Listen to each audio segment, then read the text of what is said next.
trabalha com solução integrada, tanto para o município quanto para o empreendedor. A gente hoje compõe uma equipe de mais de 100 colaboradores das mais variadas áreas, indo do direito, passando por parte técnica de engenharia, praticamente assim, cerca de 80% das engenharias existentes, engenharia elétrica, engenharia civil, várias especializações de engenharia civil, engenharia de agrimensura, geologia, engenharia ambiental, engenharia florestal, parte de biologia, então a parte de geotecnia, geografia.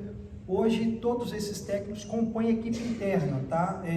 Um dos grandes fatores de diferenciais é que nenhum desses colaboradores são terceirizados, são todos compostos de uma equipe interna e integrada. A gente preza muito pela integração das áreas. Geoline começou o seu conceito como gestão territorial. É difícil definir a Geoline hoje como empresa. É uma empresa só de engenharia, é uma empresa de licenciamento ambiental, é uma empresa que trabalha com REURB. Não, é uma empresa que trabalha com gestão territorial, sendo ela pública ou privada. Por que pública ou privada? Na parte privada, a gente tem grandes players nacionais, tanto na parte de mineração, como Vale, Gerdau, Samarco, várias mineradoras que a gente trabalha, desde a parte de topografia, avaliação, perícia imobiliária, licenciamento ambiental, indo para grandes parceladores de solo, tá? A gente tem hoje quase 70% do mercado em Minas Gerais das grandes empresas de parcelamento de solo, loteadores, e também construtoras, desde MRV, Vitória da União, vários empreendedores grafistas trabalham com a Geoline, tá? E dentro de órgãos públicos, qual que seria o carro-chefe da Geoline? Hoje a regularização fundiária, mas a gente também trabalha muito com plano diretor, a atualização tributária do município através de ferramentas tecnológicas como o aerolevantamento e sistemas, toda a parte de PTU, da gente, atualização de PTU, tudo isso, plano de mobilidade urbana. Quem faz loteamento faz qualquer plano de mobilidade, porque o loteamento em si, ele já é um plano de mobilidade que eu tenho que fazer ele com drenagem, água, luz e esgoto, mais terraplenagem. Então, o plano de mobilidade ele já é na essência da empresa. Tem plano de saneamento, como a gente faz micro saneamentos, que são 12 loteamentos, a gente consegue elevar isso. Então, pode passar, Cristo. A gente tem eixos de ligação. Então, arquitetura e urbanismo, toda a parte de arquitetura, desde uma arquitetura de transformação de um imóvel através de uma bela casa, através de conceitos mais técnicos, como o plano diretor e projeto de loteamento. Avaliação e perícia de imóveis, qualquer tipo de avaliação por norma da BNT, tanto avaliação para servidões, desapropriações diretas, a prefeitura às vezes quer construir uma via ou quer desapropriar determinada residência, para ali edificar um novo equipamento público. Ele precisa de um laudo avalizado por um critério da BNT e de preferência de um perito membro da ABAP, da Associação Brasileira de Perícias. Por quê? Na hora que ele for pedir a emissão na posse, ou seja, pedir ao juiz que dê a ordem, olha, desocupa, que essa área agora vai ser pública, ele tem que estar balizado em um laudo, porque o depósito é prévio, feito em juízo. Pode. Parte de aerolevantamento. A Geoline trabalha com todo tipo de aerolevantamento de topografia convencional, tanto com GPS, teodolito e principalmente com equipamentos de última geração como o Vantes, conseguindo fazer todos os processos de levantamento topográfico que o município desejar ou que o empreendedor particular desejar, de linha de transmissão até grandes municípios, fazendo o aerolevantamento e a vetorização de todos esses municípios. Toda a parte de engenharia civil, todo tipo de obra de arte, ponte, viaduto, acesso, projeto de asfalto, calçamento, a Geoline faz ele todo com a equipe interna. Geologia e geotecnia, análise de solo, áreas de risco, áreas contaminantes, tudo isso a gente consegue fazer para o empreendedor privado ou público. E a parte ambiental, a gente tem uma equipe completa que faz qualquer tipo de licenciamento, tá, gente? De mineração a distritos industriais, passando por estações de tratamento de água, esgoto, o que o município precisar, a gente está às ordens para atender. E o final, regularização territorial, é onde entra justamente o tema da nossa palestra, que é a regularização fundiária. Regularização fundiária nada mais é que a soma de tudo isso que eu falei anteriormente, aplicado na prática, tirando um raio-x inverso. Por que inverso? Porque já está pronto, está consolidado, eu tenho que voltar isso agora para a projeção e tentar acertar aquilo que está mais ou menos errado. E aqui alguns dos nossos, alguns dos nossos parceiros, né, que a gente trabalha. E quem quiser conhecer um pouquinho mais da Geoline, tem o nosso site www.geoline.com.br. Então, vamos sem perder tempo, vamos direto para a apresentação da REURB, que esse tema é um tema, eu acho que mais importante para todos aqui hoje.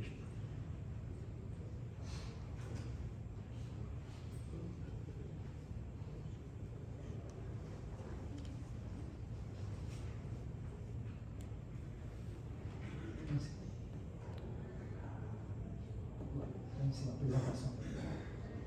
Lá em cima, barra vermelha. Barra vermelha, do lado. Mais um. Para lá. Mais um. Vai. Quando a gente fala em gestão integrada do município, ele começa pelo autoconhecimento. Gestor público, hoje que é o prefeito não é mais aquele agente político apenas. Com o tempo, ele tem que se aprimorar, ele tem que ser um pouquinho técnico, e incrível que pareça, ele tem que ser um pouquinho técnico em todas as áreas de gestão, da saúde a obras. Ele não precisa ser engenheiro, ele não precisa ser um médico, tem que entender um pouquinho, até para nomear e depois contratar. E essa ideia que a gente quer passar aqui hoje, como a gente fazer o desenvolvimento integrado, tá? Desse município com as ferramentas que hoje a gente tem no mercado, tá? Pode começar. Então, quando a gente imagina gestão integrada, vamos imaginar Brasília. Por que Brasília? Por que a Geoline está em Brasília? O centro do poder político e técnico está aqui. Tá? E para isso, Brasília, quando foi pensada, ela foi pensada há 60 anos atrás, há 70, até um pouquinho antes da própria inauguração, como um plano piloto. O plano piloto é justamente essa figura média do avião. Aqui ia decolar o Brasil, né?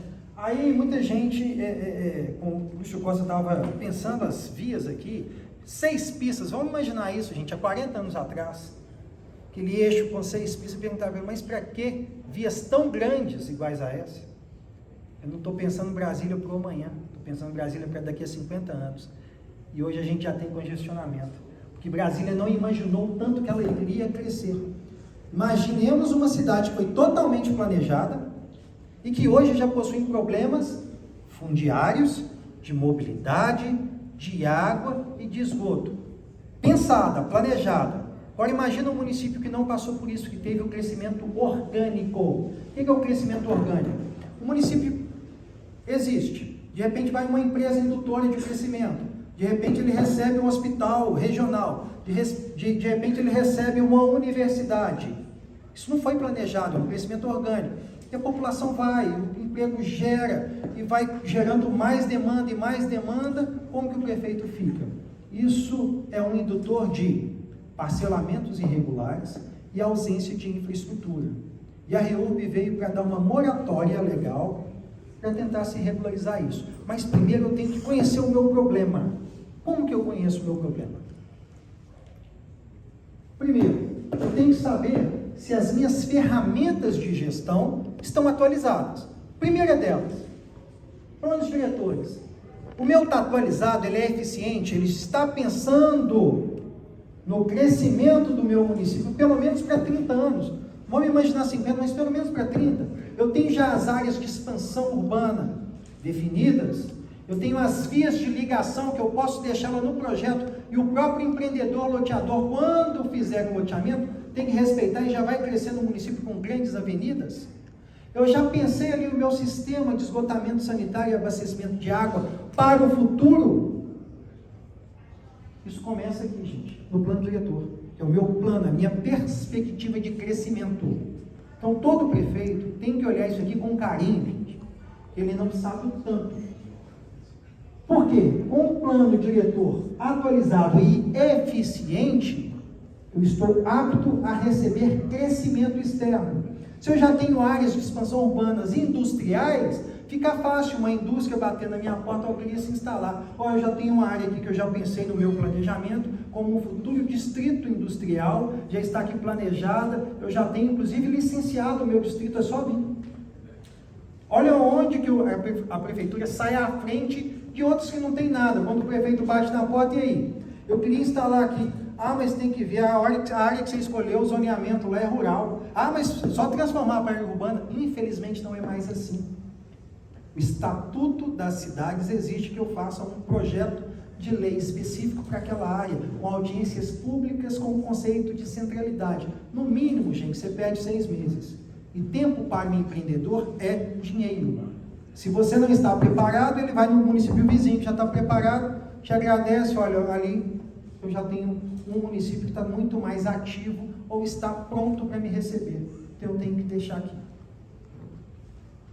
Então a gestão e o conhecimento do território é essencial. Como que eu faço gestão e conhecimento do meu território? Hoje eu tenho grandes ferramentas, igual o aerolevantamento ortorretificado. Não é uma foto bonita de cima não, porque isso o Google dá. Tá? Se o prefeito quer contratar um aerolevantamento, para ter uma foto bonita estampada nas costas do seu gabinete, pega do Google mesmo, que é muito mais barato. Muito mais barato. Aerolevantamento é para outra coisa, e a gente vai explicar.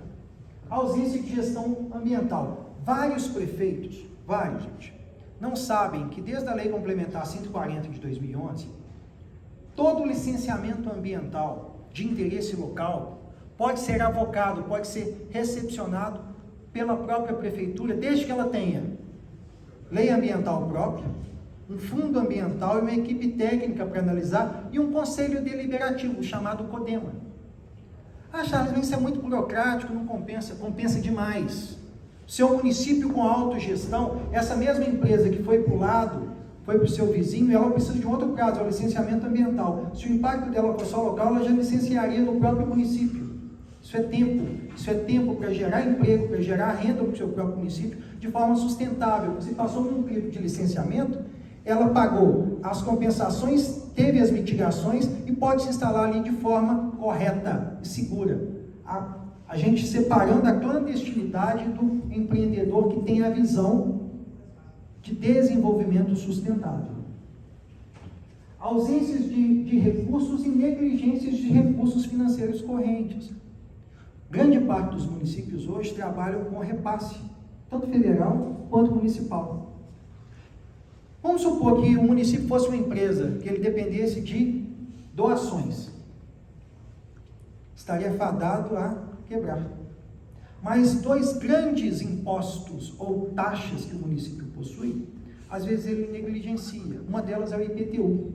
IPTU, gente, diferente do ISS, eu fiz o parcelamento, eu fiz a regularização, esse imóvel vai estar aqui no meu município para sempre. Ele não tem como desviar, acabou. Uma vez regularizado ou feito o parcelamento do solo, loteamento real, ele vai estar aqui para sempre. E se esse imóvel estiver regular, eu tenho outro imposto que também é só do município, ITBI, é o imposto de transmissão. Isso não pula. Já o ISS não, essa empresa está aqui. O município vizinho falou assim, não, pode vir para cá, eu te dou isenção de 5 anos, eu te dou um galpão pronto. Ele não pensa 2 vezes, opa, seu ISS acabou. Está indo para o vizinho. Mas o IPTU do imóvel que fica, para o resto da vida.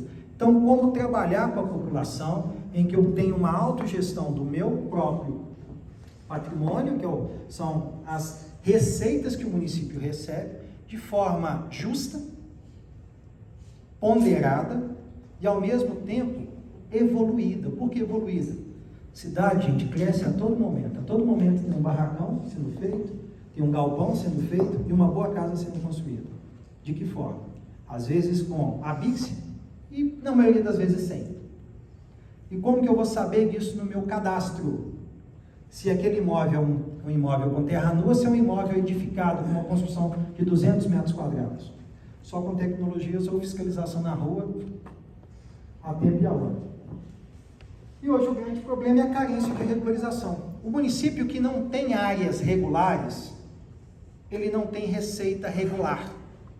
Quem não tem nada no nome, não preocupa em pagar o IPTU e nunca vai pagar o ITBI, porque ele não vai lavrar a escritura. Está irregular mesmo, eu faço contrato de pão. Só que eu tenho, por um outro lado, uma injustiça social. Porque ele não consegue vender bem esse imóvel não tem uma valorização, ele, na ausência, quando falece, não consegue transmitir esse imóvel para o seu descendente. Não tem nada. Ele pode ali ficar sob o risco, inclusive uma nova invasão. Então, essas ferramentas de gestão territorial, os municípios têm que ter ela, sim, na ponta da língua. E a gente quer falar aqui hoje, pelo menos, sobre uma delas, que é a regularização fundiária. Mas a gente vai conversar em eventos sobre planos diretores, planos de mobilidade, plano de saneamento, marco de saneamento. Podem ficar tranquilos que os próximos eventos a gente quer destrinchar toda a parte de planejamento territorial municipal. Então, a REURB, ela é de agora? Começou no passado? Não. O Brasil tem esse negócio, lei que pega e lei que não pega. Agora é que está pegando uma lei que começou em 2017. 5 anos, gente. Para agora está pegando. Mas em 5 anos o prefeito tinha caneta na mão para realizar a regularização fundiária no seu território. Só agora ela veio na prática, porque é o conhecimento, troca de experiências, os prefeitos estão aprendendo um com os outros, e esse tipo de evento aqui ajuda o que? A massificar esse conhecimento. Então, quando começou, no Minha Casa Minha Vida, lá atrás, em 2009, a regularização fundiária era basicamente para lotes públicos, para ter edificações de cunho social. Era isso. A medida provisória, isso aqui através do Temer, olha, vamos começar a regularizar o imóvel edificado, aquele que a pessoa já tem e não está com documento. Como que a gente desburocratiza isso? Sai da esfera do judiciário, sai da esfera do cartório e transfere isso para o chefe do Poder Executivo Municipal, o prefeito, dá caneta aí. Isso foi regulamentado através da Lei 13.465, a chamada Lei da REURB. Então, o embrião dela ainda foi a medida provisória 759. Praticamente, o que é a regularização fundiária? De forma bem sucinta. De forma leiga, bem sucinta, para entrar na cabeça. Regularização fundiária é ajustar o que está efetivamente construído, pronto, edificado, mesmo que só em lotes ainda sem construções, uma ou outra construção, não precisa estar um núcleo urbano completo com todas as casas. Mas ele já foi picado, ele já foi subdividido. E ele não está cadastrado na prefeitura e quem ocupa ali não possui documento. Então, é regularizar uma situação fática para trazer essa situação fática, para dentro da prefeitura, através de Secretaria de Obras, Secretaria Tributária. Então, é trazer a legalidade através da concessão de um título de legitimação dessa ocupação.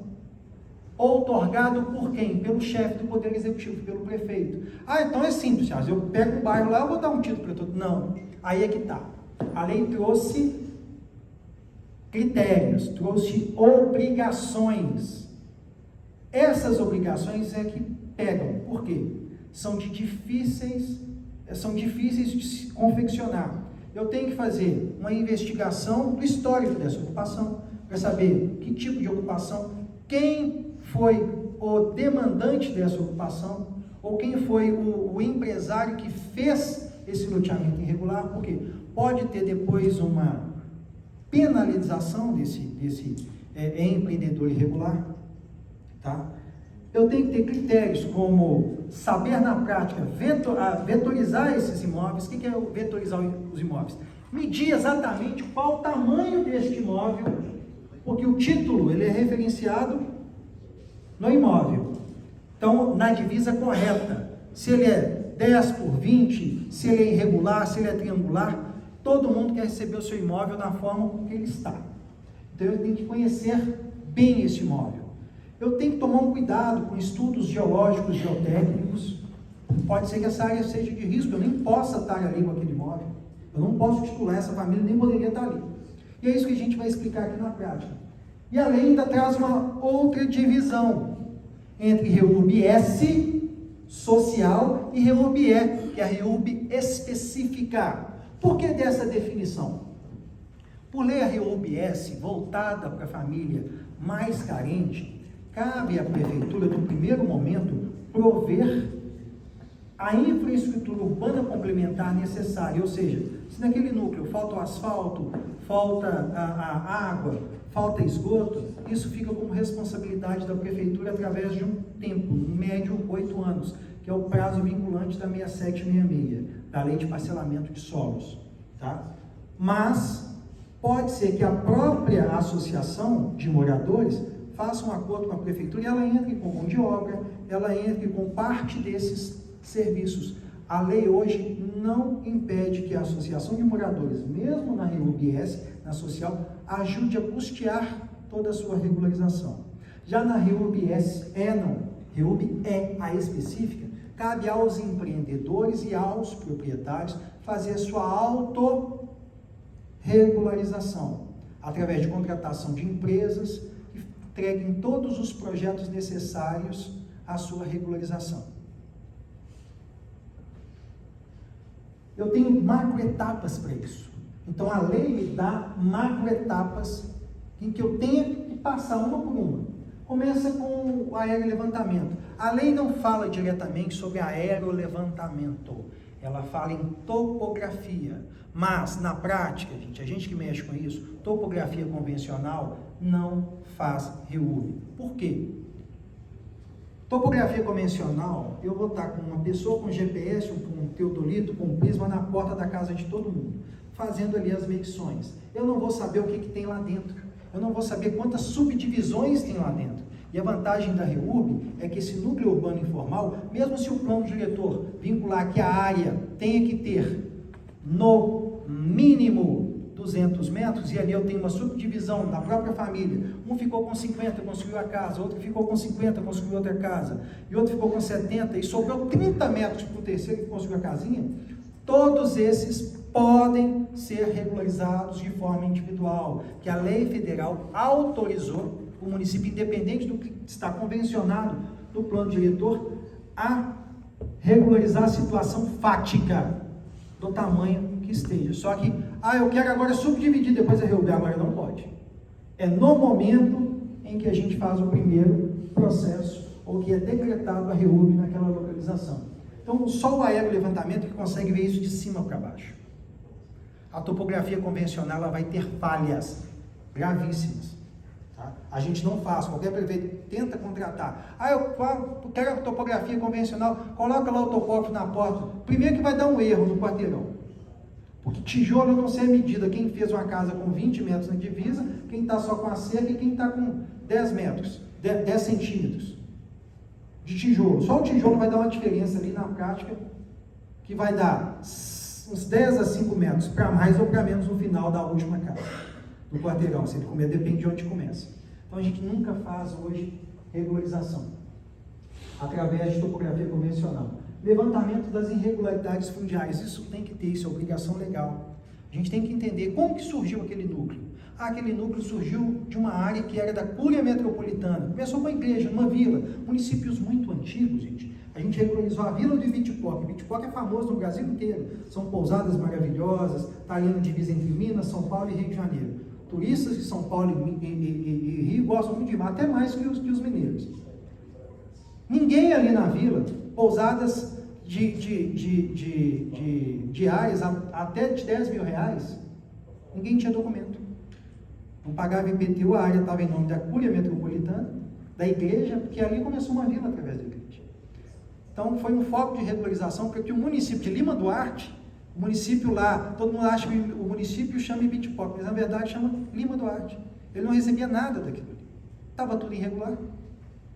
Então, assim, a gente tem que saber qual é a origem. Em Três Marias, a origem veio da Codevasf, que na transferência, por causa do lago, onde era a antiga vila, teve que desapropriar para fazer. A Codevasf comprou uma grande área e doou a uma associação de moradores, onde começou um grande bairro com mais de 1.000 unidades. A gente encontra isso, sim, para municípios a gente tem várias origens. Tem o próprio loteador que começou a lotear irregular mesmo e vendeu com, a gente chama de papel de pão, aquele que não aprova, não faz nada, contratinho de compra e venda de gaveta, e aí ficou, aí vai passando gestão pública, a população reivindica o asfalto, reivindica a luz, reivindica a água, reivindica o esgoto, a prefeitura acaba fazendo. Então isso é um crescimento orgânico, mas começou na origem o loteamento irregular, porque no cartório ainda existe a grande fazenda que era do pai daquele cara que começou o loteamento irregular. Tem municípios criados através de doação do Estado, da nova área para a nova sede do município. Essa área ainda está em nome do Estado, ou foi doada ao município. Então, às vezes, eu tenho centros comerciais grandes, lojas, padarias, a própria prefeitura, que às vezes não está em nome do ente. Às vezes ainda está em nome do Estado. Aí, às vezes, quando o Estado doa, ele doa para a municipalidade. E agora é a hora do prefeito fazer essa titulação para quem efetivamente está ali naquela área.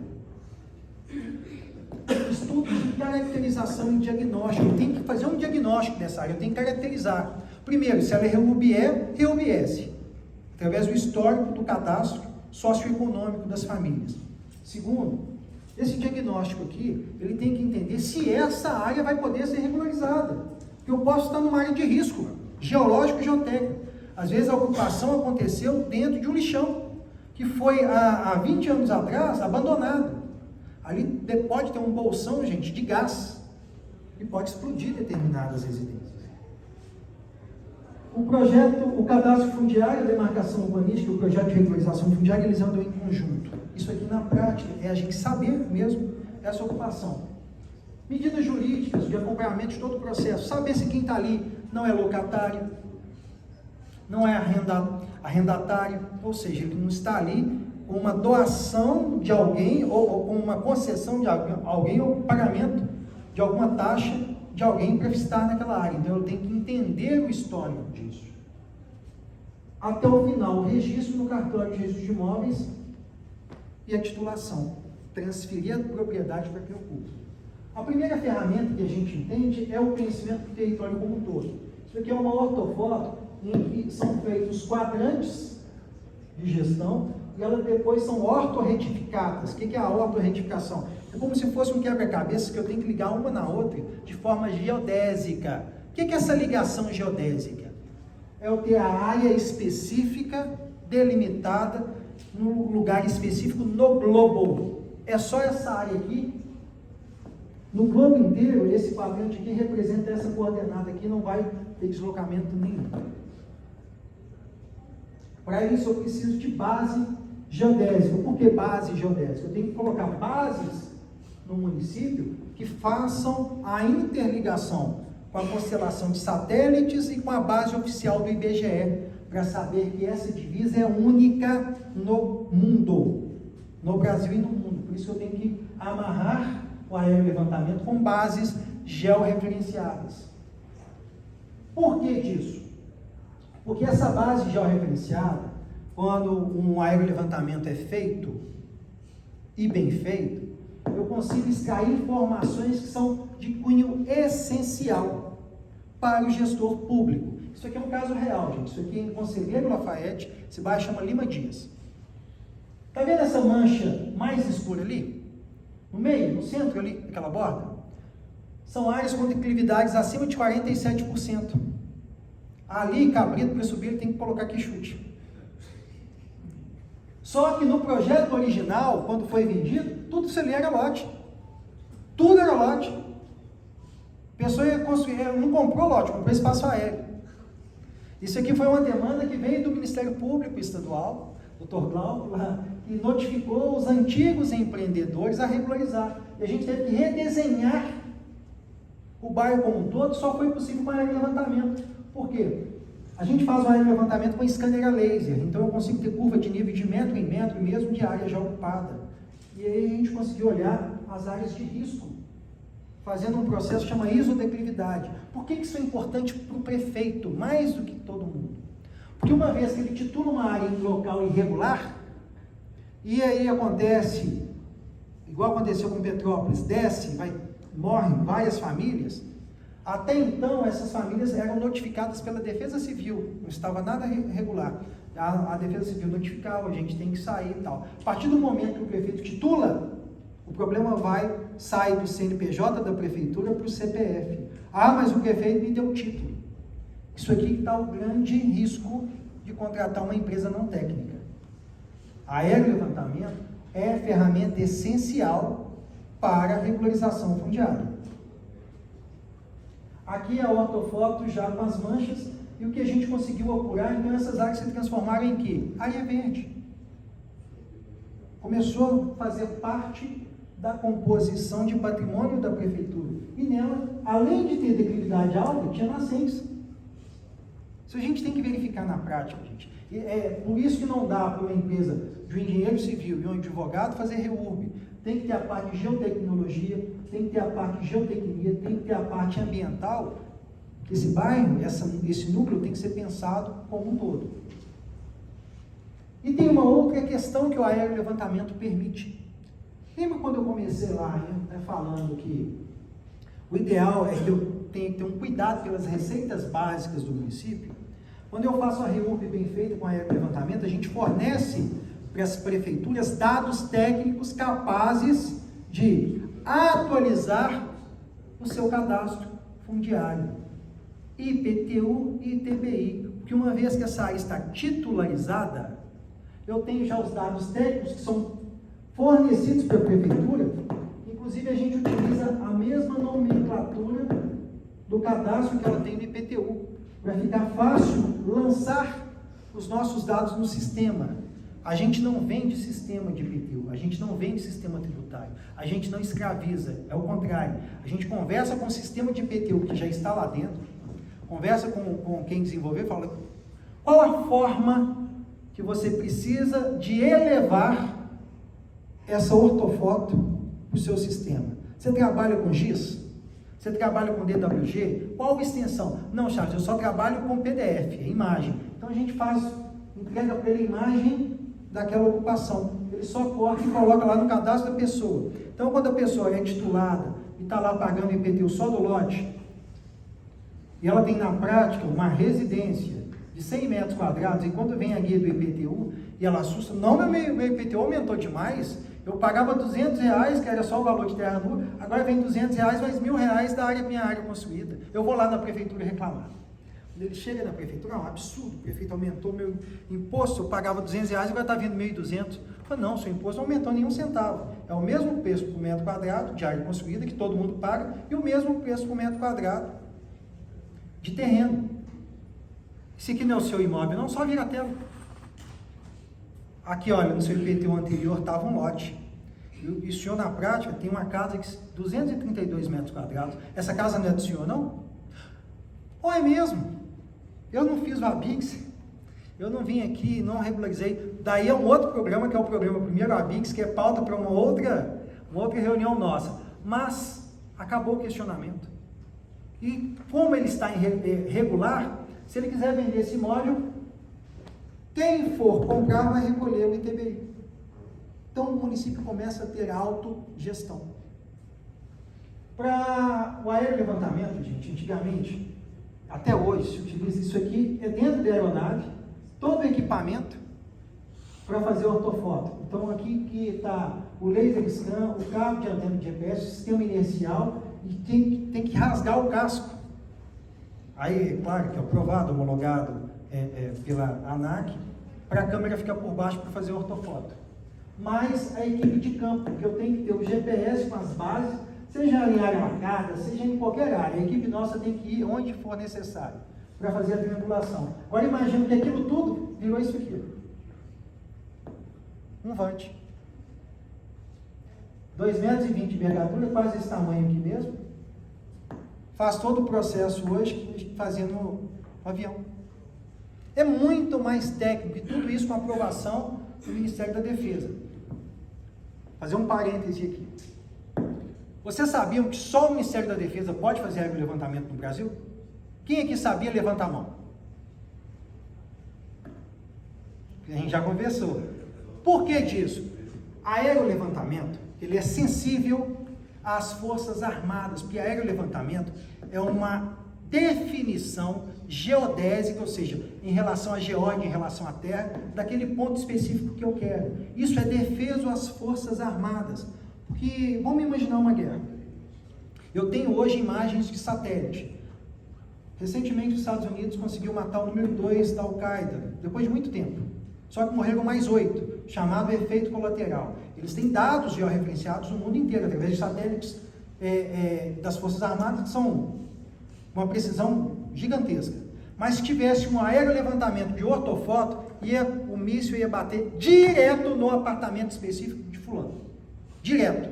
Porque esse dado geológico, esse dado georreferenciado, só o aerolevantamento triangulado com precisão interna consegue dar. Por que disso? Porque o erro é de 0,05 centímetros por quilômetro. Então, quando a gente fala em regularização, tem que ter isso, porque ninguém quer ceder 1 metro para o vizinho, 1,5 metros, ele quer ter a área dele específica. Por isso que aerolevantamento é defesa das Forças Armadas. E ela consegue credenciar entidades públicas ou privadas para se fazer o aerolevantamento. Em 3 categorias. Categoria C. É uma empresa que pode contratar o aerolevantamento, adquirir o aerolevantamento de uma empresa habilitada às Forças Armadas e faz o tratamento dos dados, ou seja, eu vou trabalhar a ortofoto que eu comprei de alguma empresa. Inclusive a prefeitura, para trabalhar com seus ortofotos, deveria ser a categoria C, se ela quiser fazer internamente. Categoria B, é a empresa que ela não tem o know-how para trabalhar os dados, para fazer mapa, para fazer projeção, para fazer tudo. Mas ela tem o know-how da aeronave, então ela está habilitada a fazer ortofoto e vender para empresas de categoria C. E categoria A, é o tipo de empresa que ela está habilitada a fazer o aerolevantamento, fazer o voo e o tratamento das imagens, especificamente para RU. Por que disso? Porque essa ortofoto ela não é da empresa Geoline, ela não é da prefeitura, ela é do Ministério da Defesa. Eu sou apenas um agente executor, a prefeitura é o nosso agente contratante, mas a ortofoto é da União, é do Ministério da Defesa. E a qualquer momento ela pode requisitar essa ortofoto para qualquer coisa. De guerra a um conflito igual aconteceu em Brumadinho, Pavale. Foi requisitado, teve que ceder para exatamente ver como era e como deveria ficar. Então a Geoline é categoria A. Isso, gente, muito suor, muito trabalho, porque até o nosso servidor ele tem que ficar com senha, recorrência de dados, senha, segurança, 24 horas. Esses dados a gente não pode perder, por qualquer momento o Ministério da Defesa pode requisitar. Uma outra questão de risco na REURB é uma questão que o prefeito tem que ter em mente. Ele não pode contratar qualquer um. Vai em relação ao seu CPF. Essa aqui também é uma área real, que a gente fez uma REURB em um município em a região metropolitana de Minas Gerais. Isso aqui é uma vila, uma favela, e a gente percebeu que esse meio aqui, por que esse meio está com uma faixa preta? Ali, gente, é uma linha de transmissão de 230. Altíssima tensão. Isso traz risco imediato à segurança, à vida. Então eu não posso titular essas famílias. A gente trabalhou com cadastro social e entregou para a prefeitura. Essas famílias têm que ser reassentadas ou inscritas no programa do aluguel social. Elas não podem estar ali. Por quê? Eu gosto muito de dar um exemplo que aconteceu no Morumbi. Morumbi é um bairro muito chique em São Paulo, mas parte do lado, uma linha de transmissão, tem que ter uma ocupação. Um cabo arrebentou com determinada chuva, ele caiu, pegou um barracão, esse barracão pegou fogo, pegou no botijão de gás e morreram mais de 8 pessoas nessa ocupação. Risco. Já pensou se a prefeitura tivesse titulado e dado a validade dessa ocupação na área de servidão? Isso tem que ter cuidado, gente. Por isso que, prefeito, cuidado ao contratar. Pode. Uma outra questão de risco que a gente tem que ter em mente é o risco hidrogeológico. Essa área aqui é um exemplo prático, tá? A parte de baixo é um rio. E aqui é como se, aqui está invertido, lá é o ponto baixo, aqui é o ponto alto.